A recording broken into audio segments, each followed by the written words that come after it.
And there certainly will be times that we're cooperating with even higher levels of law enforcement when you talk about events of this size. But it's a major tactical event and is strategically planned every time.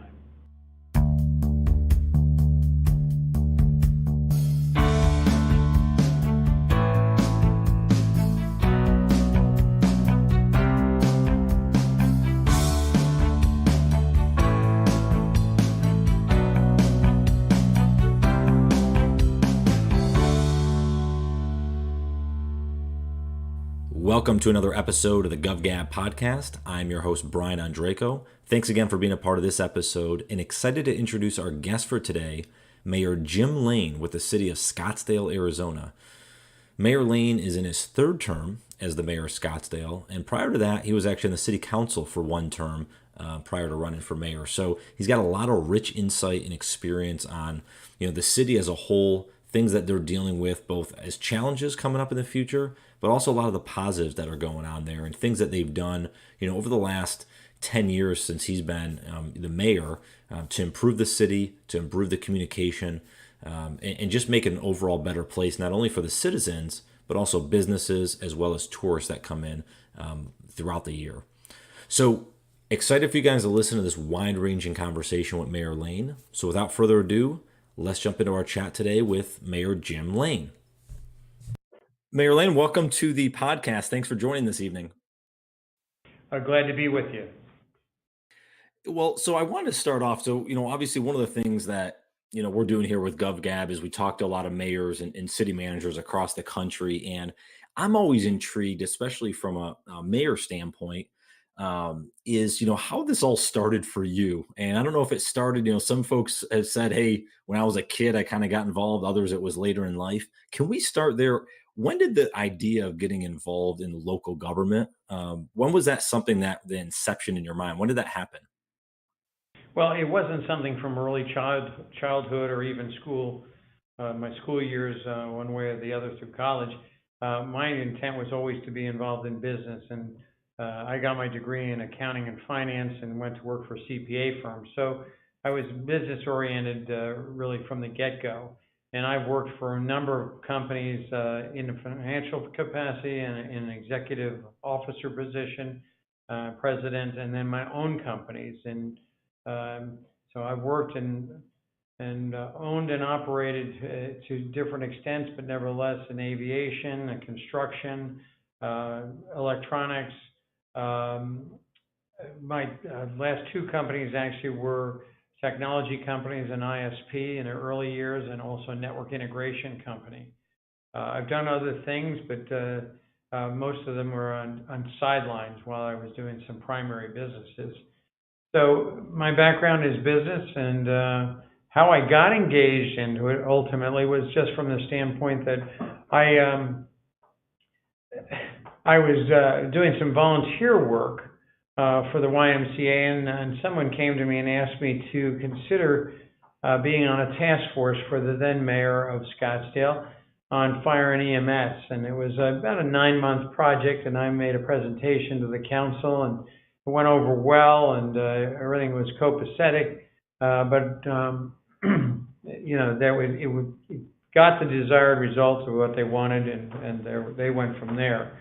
But for me, it was sort of an introduction into an area of things in that particular area of city government, and that being public safety and, of course, fire and EMS, that got me interested as to how those kinds of services were actually provided, and what the mechanisms were in controlling that from an elected position for the constituents, and making sure that they were quality and efficient. And in fact, the nature of that entire task force was really to determine quality of service relative to cost. So it was right up my alley as far as that kind of thing went. But anyway, long story short, that was presented to the council, and the council decided to take an action that ran against our recommendations, but nevertheless, they put something on the ballot that was related to it. And people started to ask me to run a campaign to retain our current situation as it was. And so I did do that. We were successful in winning that campaign. It was it was really a David and Goliath kind of thing, because we had very limited resources, and we were up against some big out-of-state money, actually to the tune of $5 million against about a $35,000 budget we had ourselves. But we had the general population on our side, so we won that. And that led to the idea of people asking me to run for council. I had just sold a couple of, albeit small, technology companies to a Canadian outfit. I was under contract to work out a year or two on that. And so I decided, what the heck, I'll go ahead and run for council, and then I'll do one term. I told my wife, in fact, exactly that, and then get back into business. By one turn on council, I was motivated by virtue of what I thought needed to be done and what I thought I could do if I were to run for mayor. So I did. I ran against an incumbent mayor who she was well liked, and that there were other situations that I drew, I think, positive comparisons against her record and her background. But nevertheless, I won it. It was a very, very tight race, but I did win it, and next thing I knew, I was mayor.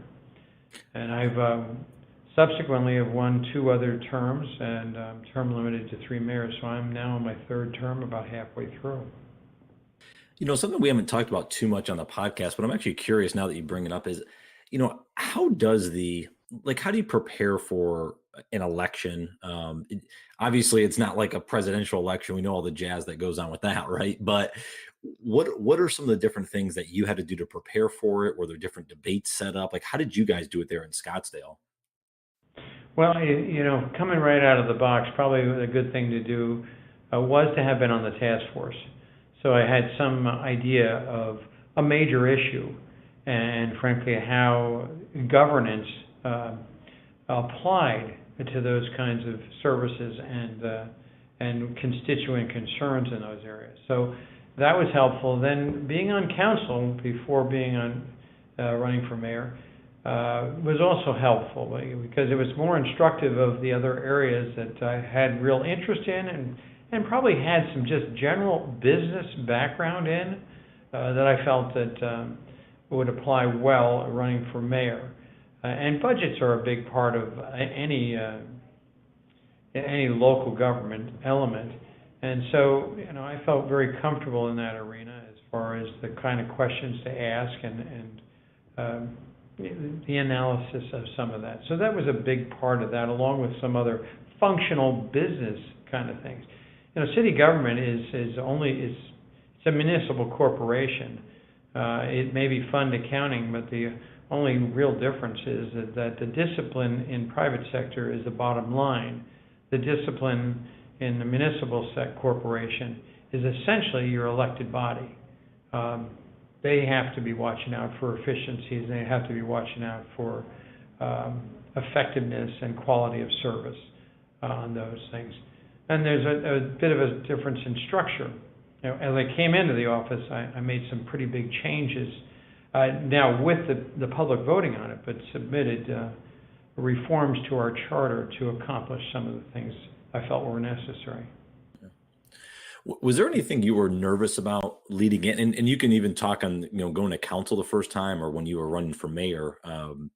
Anything you were nervous about that was kind of debunked later on? You're like, I don't even know why I worried about that. Or maybe it was confirmed. I don't know. You can take it however you want.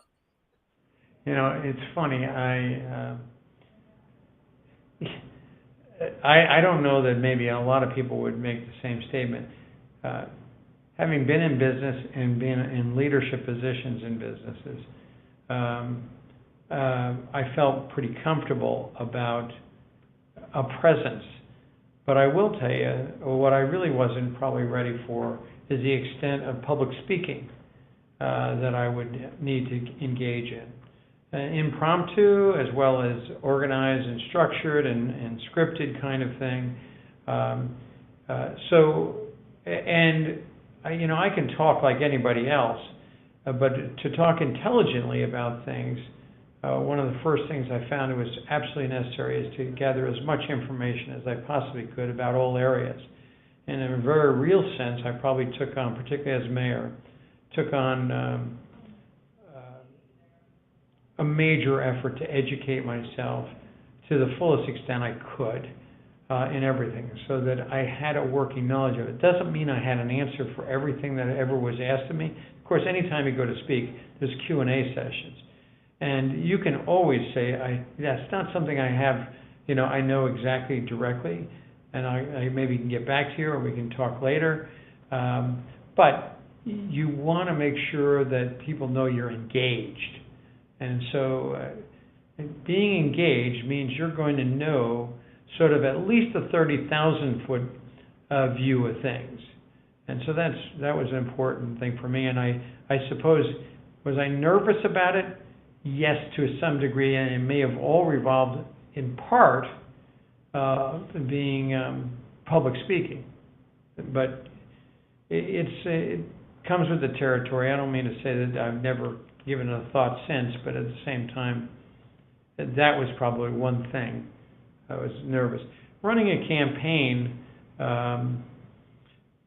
one of the things I probably found out is that in running the campaign, it was less about what you knew about the engaged topics, even though you needed to have an idea where you were going. Well, what I found personally, and I hope this continues to answer this question, what I found personally is to have a philosophy of governance and principles that would guide you, that you could express in a campaign. And that people could count on you to operate within those guidelines, within those principles, and within that governance philosophy. Because issue to issue, even though I'm a fairly opinionated kind of guy and I come from a specific direction, there's always areas that can be gray, or certainly that there are other considerations for something. I don't mean to say you change the law, but there are some subjective decisions that are made and some massaging of things. Again, all within what people would expect, not only from the governance philosophy, but also the principles, but also the circumstances of a particular decision. You don't want to say, hey, this is where it's at for me no matter what the hell's going on. Thousands of people will die if I stick to my principles. I'm exaggerating to make the point, but so you just you've got to have some leeway, but you also have to have some consistency. Yeah, that makes a lot of sense. I'm curious, and I have to go back. I want to pull the onion layer back one more. Did you take any like public speaking classes, like Toastmasters or anything like that to prepare, or was it just more that getting comfortable with the knowledge and research? Actually, probably way back when, and I'm talking about early in my business career, I took not a Toastmasters, but it was something similar to that.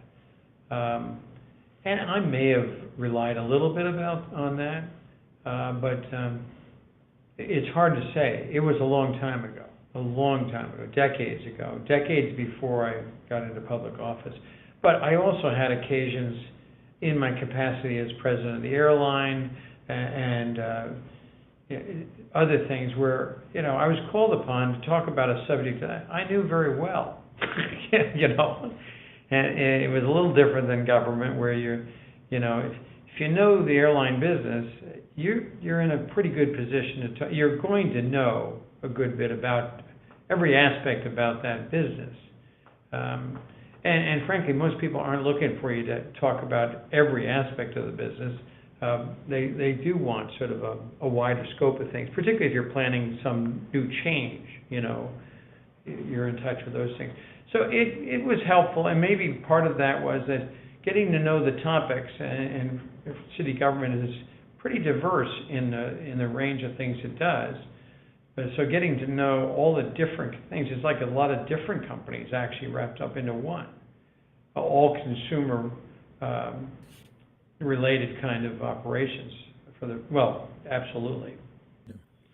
So I don't know if that answers that question, but yes, I had some, but I think it's more a matter of just living life. Well, and I think you And talked about, a lot of those experiences you had, being in companies, having your companies, understanding leadership and those type of things. And I'm actually always curious to that relationship that, especially that you have with like a city manager. How does that work? How is that dynamic there? Can you talk about just a little bit of the relationship you guys have and, how you go about, kind of structuring things, decision making process and how that all works? well, obviously, the city manager is our chief administrative officer. And I probably ought to throw in at this point in time, part of the reforms that I initiated but got the council to agree to, we got it on the ballot, and they overwhelmingly they passed. And changing our charter and amending our charter is like changing the Constitution. So I had to put together a task force to do it first, with some ideas that I planted, and then they came back with things that we agreed upon, put them on the ballot, and they won. And one of it was in an effort to increase transparency, accountability, control by the electeds. And this means taking it a bit away from the bureaucracy, even the city management, and also investing or making those principally 5 charter officers, our executive team, become answerable to myself and the council first and foremost, which means answerable to the public, rather than just answerable to the city manager, which is the way it had been exercised and actually handled in the past. So the city manager, the city treasurer, the city auditor, the city attorney, and the city clerk are all hired, fired, evaluated, and compensated by the city council. Now that's somewhat unique. So my relationship has been, through the entire time I've been in the position, we've operated under those rules. Previously, no.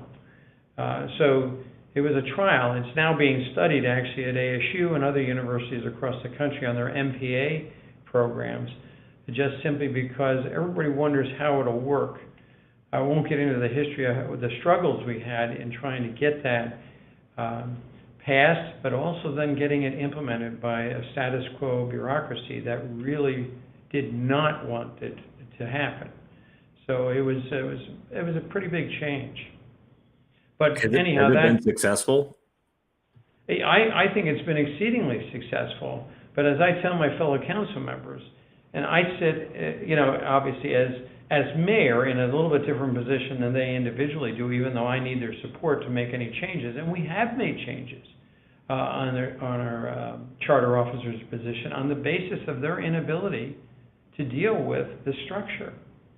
So it's been interesting and dramatic, and of course it was reported as disruptive, but nevertheless by papers and news outlets. But it served me well, and I think it served the city well, in that we have real accountability, and we get information from each of the skill sets that we previously did not, that was restricted or held by the city managers as whatever he or she might feel we deserve to know. And I don't mean to make it sound too conspiratorial, but in some instances they were sort of protecting us politically, or so they would say. And I used to tell them, we can make a mistake every day of the week with all the information we need, but we don't have a prayer if we don't have it. And so, because at a point in time, I asked the city manager, who obviously is not with us any longer, but nevertheless, as to why I couldn't get this information. She said, well, if you have that information, the public will see that, will have access to that information. And I said, well, why is that a problem? She never did answer that. And of course, there were some changes that were made. But in any case, that's the kind of thing that I think is really important when you elect people, is to have them know our system, and then for them to be able to have the wherewithal to exercise their authority in that system judiciously, and doing it right, but just knowing that this is your responsibility. We have no more, do we have an excuse that we didn't have that information. We have the information. It makes us more accountable too. I mean, the whole council. So obviously you've done a lot of good changes there, it seems, and have obviously been, shuffling things up a little bit in your time there. Is there one or two, maybe it's ones you already said, that you've been the most proud of? I will tell you, the most dramatic and probably the most meaningful is that I've just mentioned to you, getting those amendments to our charter. And I think it's been impactful. It's allowed, I might also mention one of the other things we had within those changes is that we don't pay subsidies to any individual or business. We consider it patently unfair. We provide a very good place for people to do business. We just don't need to pay people to come here. I think it's patently unfair to our existing businesses to subsidize possibly their competition. And the other is the fact that it creates a potential. I'm not saying it happens in all cases, but it creates a potential to be seen as a corruptive force when the council, even as a body, has the wherewithal to give somebody millions of dollars to bring their business here. So that was another one that we had in there, but that's all part of what I was just talking about. But there's a couple of other things that we've been able to accomplish that I think are very meaningful too, and really there's the rebuilding of our economic engine and how we went about doing it with economic development that we instituted right here. Business connections and bringing the business community on board when we were in the deepest, darkest days of the Great Recession to help us and help our communities. Operation Fix It was to help people stay in their homes and help them avoid being cited for code violations and helping them maintain their homes. A lot of times the elderly and people who were financially or physically unable to maintain their homes, it didn't seem right to be citing them for lots of money. So we ended up, as a community, neighbors helping neighbors, under a program that it was in existence but minor, and renamed Operation Fix It, and worked to get it funded independent of the city to keep people in their homes. And it's been very successful, and it really did a nice job at the time of keeping neighborhoods from going, and this is only in the sense that it sometimes is used going south.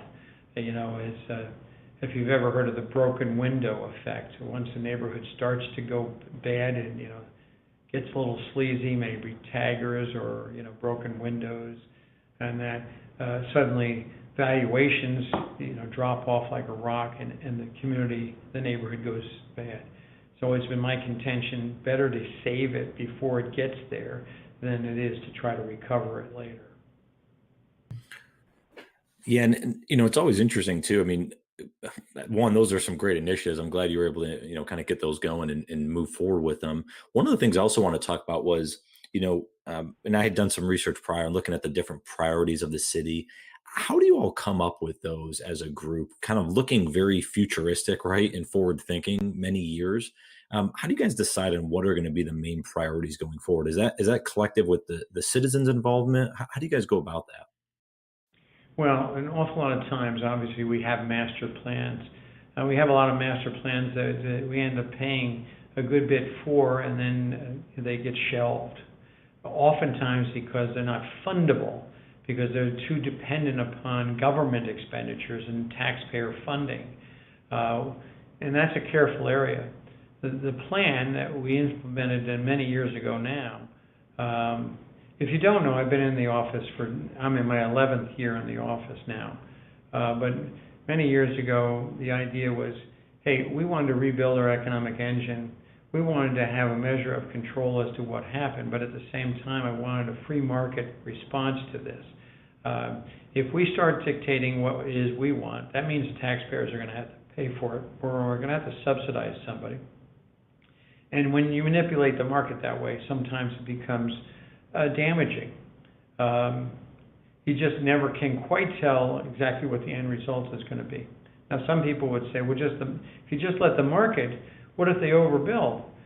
Well, I'd much rather overbuild and have it on the financial head of the private company that's investing. We still have zoning laws, and we have building codes, and we have things that we can make sure that we have an acceptable project and we have acceptable folks to be able to do it. You've got to be able to do it, I suppose, but you've got to buy the land first, and you've got to get the zoning in line with whatever it is you're looking to do. But nevertheless, so we have some control mechanisms. We just don't want it to be too overreaching where we end up getting too involved and we're putting other people's money at risk for things we want to do. And most people recognize that when that happens, if you're going to tell them what to build, they're going to want you to be part of the risk, and that means taxpayers. And so if the thing doesn't go, and it ends up being vacant property or something, and thankfully we haven't really had this, but with one case, but we did not give any subsidy in any case. It's on the head of the investors, not taxpayers. But we don't want to see that happen. We want to see people succeed. But we also feel that sometimes, I do, that in giving subsidies away, if somebody needs help from the city, is that not an indication maybe they don't think they can make it otherwise? And that's not the kind of investment we're looking for, really. I don't mean that that's in every case, but it could be seen that way. Because your question was, did we master plan? We do master plan things, and oftentimes if they're government related, it's a funding issue. It doesn't mean that, when we talk about streetscapes and other things that are city issues, we find a way eventually to follow through on it. So we have master plans for different areas of town. We have our general plan. Maybe you're familiar, maybe not. Maybe I should probably at least mention that in the context of that question. Our general plan is just that. It's a general plan of land usage throughout our city. And it's part of a state statute. It's called Growing Smarter. And it's been in place for a couple of decades or more now. And every 10 years you need to revamp it, rethink it, and send it back to the public to vote on. As you're probably well aware, there are constitutional rights to development of your own land. Even though there's zoning restrictions on certain things, and and we have the power of eminent domain, even though we try very hard not to use that, except for an absolute public purpose, something the public needs on the overall. But in any case, we would. I just lost that a little bit, but nevertheless, just talking about planning, the general plan is land usage, and it's difficult, but it has to be possible to be able to change the use of the land. Law requires that we have an avenue for change, otherwise we'd still be farmland all around here. And so we do, but it's very judicious, and it takes a while. There's a commitment on the part of a property owner to change the land's use, but there is an avenue for it, and it does happen. The underlying zoning also has to be changed at the same time, but that's another control factor in the master planning of things. So a lot of planning has gone into the land use and the kind of use, even on the underlying zoning, specifically whether it's commercial or residential or retail versus commercial office and those kinds of things. So that's the general overall view. And if you let the market within those zoning requirements find their way, the town will grow, as we've found it has, in the way that you sort of want it to. Because they're going to see the value or not. And if, in fact, there's some change that has to take place and we recognize it as time evolves, then we might just allow for that general plan amendment and we'll allow for a zoning change to sort of maybe change it just slightly. Not hugely. We're not going to go from pig farms to, I should say apartments or single-family homes to pig farms or something like that. That's not going to happen. The other thing is we can never to a property owner denigrate their zoning. In other words, if they see less value in the zoning that we somehow change, we have to pay them for it. You may know that, and I only throw that out because it's another controlling factor. No, that's really good insight because obviously a lot of the different folks that are listening, right, may or may not know some of that. So I appreciate you kind of sharing some of that depth on there. And one of the things I'm curious about is so we talk about a lot of the positives of the city, and it's a beautiful city. I've been there several times, and I always remembered it being very clean. I haven't been back there in a while, but I remember as when I was younger, I was like, man, this is a very clean city. Just FYI. So maybe that's the impression others get as well. But I'm Well, and they do, and we're very proud of that fact. And probably at this point in juncture, if you've been here, you probably do know we're a tourist community. We're an event centered kind of tourism as well. With big horse shows and the Phoenix Waste Management Open and Barrett Jackson, classic car and car auctions. So, we're talking about entertaining 9 million people a year here in the city. We're only a city of 240,000. One event attracts in a week 3 times our equivalent population. So it means a lot to us that we look and show well, and that our businesses and our resorts and everybody else is in a good environment for it. So we pride ourselves on a great platform to live, work, and thrive and to recreate. Well, and I was going to ask, I mean, kind of going down that road, how do you work with, neighboring cities, maybe the county, when you do have all these big events in terms of just organizing, what personnel are going to be used, how they're going to be structured? How do you guys go about managing all that? Is that the role of the council and your role to do that, or does that get to someone else, or? We obviously work through our executive team. We are a legislative body, but no, it's a matter. Excuse me one second.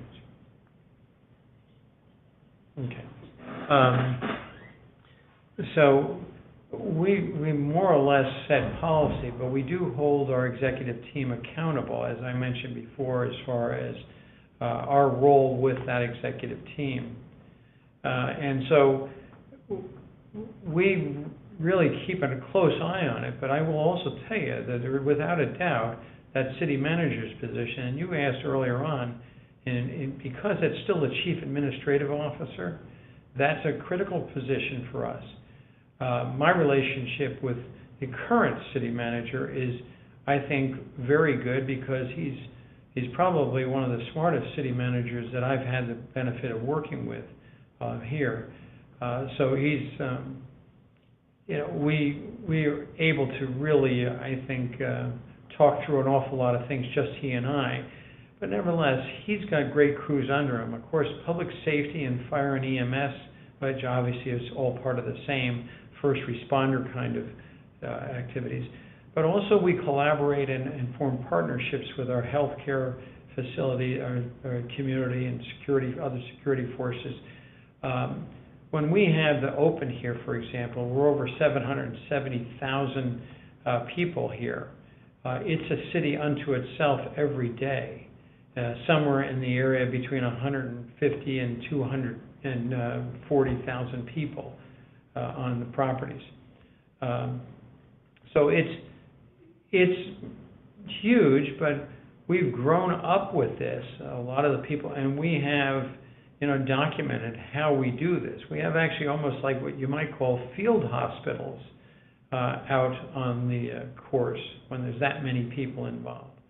And so we're tending to things very closely, and security is always an issue, as well as just traffic flow and any number of things, getting people in and about safely.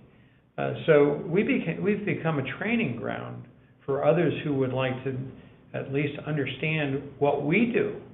And so every time we have something, oftentimes at their own cost, they'll send some of their personnel over just to observe, but to be activated with us. And so it's really something the City of Scottsdale, I think, has, by just great staff, great police department, great fire department, and EMS, all of it's a tremendous organization that really puts it all together well. And of course, great leadership from a city manager who understands exactly what it takes to keep that motivated and keep it properly attended to, and holding people accountable. And I mean, we're grateful that there's not a whole lot of hardship in trying to hold people accountable, because they're great and they're good at their job, and they hold themselves accountable. And I think it's just it's a good match, and it's a good mix. But do we cooperate with the county? Most assuredly we do. And there certainly will be times that we're cooperating with even higher levels of law enforcement when you talk about events of this size. But it's a major tactical event, and is strategically planned every time. Those events. The car auction itself is somewhere in the area of 500,000 to 600,000 people too, over about a week's time as well. Yeah, that's pretty fast. Yeah, I know the Waste Management Open, how big that gets. I got a golf background, so I kind of understand I mean, there's a couple 100,000 people just on hole 17, I think, alone. Some of the days, right? So, Well, 16th hole is the one that is, but you may be right at this point, because they just expanded 17. But the 16th hole is the arena golf. Drivable par 4, they have both there. So par 3, 16th, and they're both pretty exciting. But so what do you foresee as you guys look forward? What's maybe the biggest challenge you foresee in the next few years with the city that you guys are trying to get ahead of? Well, right now I'm hoping on a road for real success on a major general obligation bond for infrastructure. With the downturn in the economy and a few other political issues, we've had a tough time getting a general obligation bond. If you're familiar with that structure, of course, this is a bond that goes to the public to vote on, and we communicate the need. And I personally am a big advocate of general obligation bonds, because they sunset themselves once the project is built and it's bonded. The bond is paid off, it goes away, it's done. And it has the community on the overall pay from the general funds over a period of time, so that no one period is going to be hit with it. If you tried to fund it from general funds, you'd be trying to save money and then trying to pay for it. This is just general financing issues as far as that's concerned. But I see and tell people that it is the most democratic way really to fund your capital needs. Long-term capital needs should have long-term financing. And that's just more or less a rule in business too. If you're debt oriented, some people fund from equity, but that's not really a play with the city government. We're not in the business of saving the taxpayers' money. We're in the business of collecting and paying out as is necessary to provide the services annually. So that's one that we're tackling, and I think are on the road to success to do that, which will take us a long way to catching up on some things that in the downturn we had to defer. We deferred some things in the downturn. We actually had a small cut in salaries. We reduced staff by 14%. We did some things because we were off in our revenues by 35 to 40% over a period of time, but it built to that number. So it was a dramatic play that we didn't raise taxes. We trimmed down. We had to be a player along with our business community, which was already on its knees, and to make sure we got it to work. And so it did. But the one caveat to that is the public, they were also on their knees, weren't looking for any kind of increases in any kind of property taxes. And so passing even a modest property tax, and there were some that were matching funds for other funds that were available for us that were highly leveraged and would have been a good thing to be able to accomplish, that they just couldn't get an appetite for any of it for a number of years. So that's a challenge, and I think it's one that we're overcoming right now as we head into next November's election. That'll be on the ballot. So I'm curious, after all this stuff you've done, right? You've been on the council and obviously the third term as mayor. You're also obviously a businessman, right? And you've done a lot of that for your career. How have you managed to juggle all of these different competing priorities, right? And you're obviously on different committees and those type of things still, and task force, et cetera. Is there any time management habits you use? Any daily, prior or daily routines or anything that you've learned or have been helpful to you? I'm just curious how you kind of structure your day. Well, it's a good question. I'm not sure I have a great answer for it, other than the fact that I've got a good scheduler. We confer all the time. There's a priority of things that I'm engaged in. I'm no longer am engaged in business outside of the city hall here, but I sit on a couple of the governor's commissions on a state level. I sit on and frankly head up one of our major regional water resource committees, Arizona Municipal Water Users Association. I've been president there for a couple of years, and these all take time to get to be prepared for, of course, and of course to be able to work those meetings. And of course, MAG, which is a Maricopa Association of Governments, I'm on their regional council. I've headed up their executive committee at different times. But they're all intimately or intimately involved with what happens here with the City of Scottsdale. So it's time that is well spent. It gives good representation to the city and decisions that are made in those organizations, and frankly, in driving policy in some of those organizations. There's several others that I have been involved with that I've had to actually back away from eventually. Not too many, but a couple where it just didn't have the return that I personally saw for the city. That I was getting the return I was getting for the time I was spending.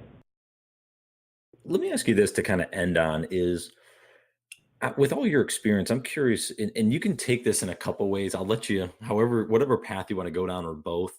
If you were kind of given some advice or insight to a citizen that had never been involved in local government, is there a certain piece of advice you would share with them?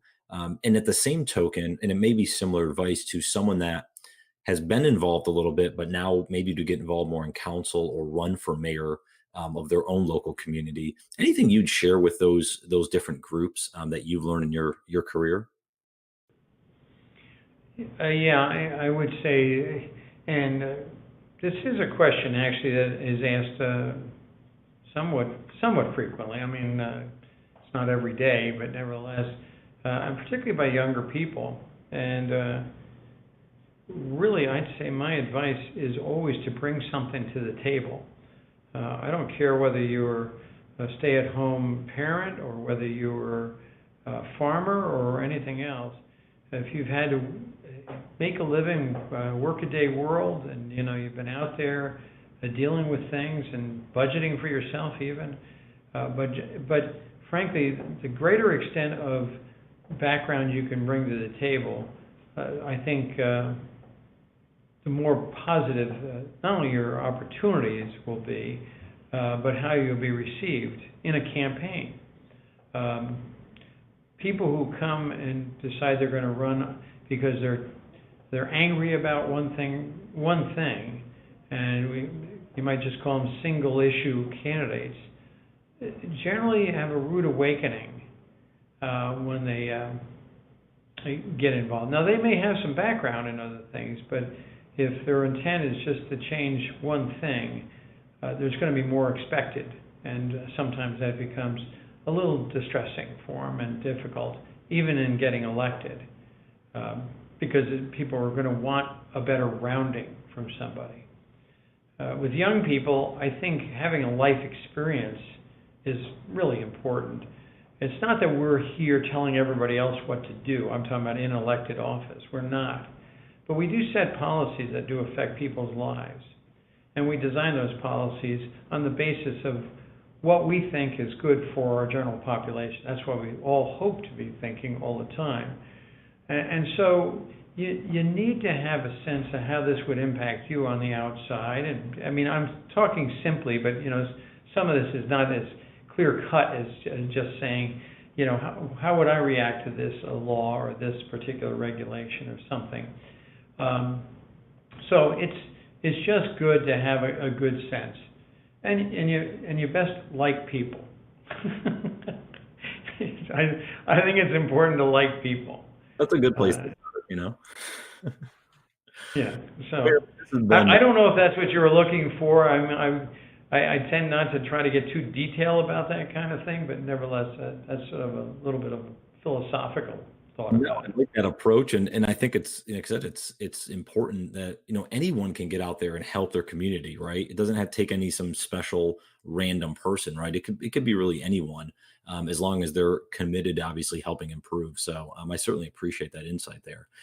And I would add one thing to that too. Oftentimes I'll say, start someplace.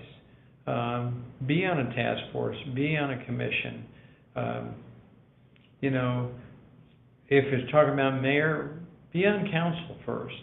Those are all things that build a bank of knowledge.